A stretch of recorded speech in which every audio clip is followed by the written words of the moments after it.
أعوذ بالله من الشيطان الرجيم بسم الله الرحمن الرحيم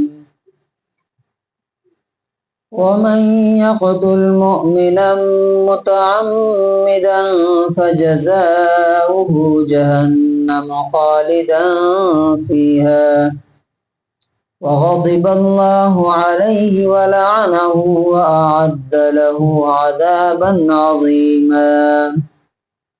سورہ نساء سورہ نمبر 4 آیت نمبر 93۔ اس سے پہلی آیت میں غلطی سے کسی مسلمان کو مار دینے کی سزا تھی۔ مارنا نہیں چاہ رہا تھا لیکن غلطی سے مر گیا، دھکا دیا، جا کے کہیں ایسی جگہ ٹکرا گیا کہ سر پھٹ گیا، مر گیا، ایکسیڈنٹ ہو گیا اچانک۔ اس آیت میں جان بوجھ کر کے کسی کی جان لینے کی سزا ہے۔ کتنی بڑی سزا ہے یہ، کتنا اللہ تعالیٰ کا غصہ ہے کسی کے مرڈر کر دینے پر، کسی کی جان لے لینے پر۔ بہت کم گناہ ہے جس میں اتنے زیادہ چیزیں اللہ تعالیٰ نے بیان کی۔ اللہ تعالیٰ کہتا ہے وَمَنْ يَقْتُلْ، من جس نے، یقتل قتل کر ڈالا، مار ڈالا، ہتیا کر دی، مرڈر کر دیا، کس کی؟ مؤمنن، ایمان والے کی۔ کیسا کیا؟ غلطی سے نہیں، متعمدن، جان بوجھ کر کے۔ نماز کے بارے میں بھی یہی ورڈ آتا ہے، من ترک الصلاۃ متعمدن، جس نے جان بوجھ کر کے نماز چھوڑی، فقد کفر، وہ کافر ہو گیا۔ تو اس کا بدلہ کیا ہے؟ فجزاؤہ، تو اس کا بدلہ، اس کا ریکمپنس، اس کی سزا، پنشمنٹ کیا ہے؟ جہنم، ہیل فائر، جہنم، نرک، خالدن فیہا، ہمیشہ اسی میں رہے گا، ہمیشہ اسی میں رہے گا۔ یہ جو خالدن فیہا جو آیا ہے قرآن میں، میرے علم کے مطابق صرف 2 کام میں آیا ہے، مطلب 2 گناہ کے سلسلے میں آیا ہے۔ ایک تو کسی مومن کے مرڈر کرنے کے لیے آیا ہے کہ جو مرڈر کر دے گا، مار ڈالے گا، وہ ہمیشہ جہنم میں رہے گا۔ اور دوسرا وراثت، بہن کا، بھائی کا، پھوپھی کا حصہ کھا گیا، اس کے بارے میں وَمَن يَعْصِ اللَّهَ وَرَسُولَهُ وَيَتَعَدَّ حُدُودَهُ يُدْخِلْهُ نَارًا خَالِدًا فِيهَا، وہاں بھی خالدن کا لفظ آیا۔ خالد کا معنی کیا ہوتا ہے؟ ہمیشہ رہنے والا۔ اسی سے آپ قرآن میں اکثر دیکھتے ہیں خالدین، جنت والوں کے بارے میں کیا آتا ہے؟ خالدین فیہا، ہمیشہ رہیں گے۔ بات تو پہلی بات تو یہ کہ وہ سیدھے آگ میں جائے گا اگر مر گیا اسی کنڈیشن میں، مار کر کے کسی کو۔ دوسرا، نکالا نہیں جائے گا، اسی میں رہے گا۔ اور تیسرا، وَغَضِبَ اللَّهُ، اللہ تعالی غصہ ہوگا اس پر، اللہ کا غصہ۔ اب سوچئے اگر کوئی انسپیکٹر یا کوئی ڈی سی یا ڈی آئی جی وہ غصہ ہو جائے، یا سی ایم غصہ ہو جائے، تو انسان کی کیا حالت ہوتی ہے؟ چھوڑیے، کورٹ سے اگر کوئی اس کے خلاف کوئی نوٹس آ جائے ناراضگی کی، اللہ تبارک و تعالیٰ اس پر غصہ ہوگا۔ وَلَعَنَهُ، اور یہ چوتھی چیز ہے کیا؟ اس پر اللہ تعالیٰ کی لعنت اور شاپ ہوگی، کرس ہوگی اللہ تعالیٰ کی۔ اور لعنت کا مطلب کیا ہوتا ہے؟ کہ انسان یعنی اللہ تبارک و تعالیٰ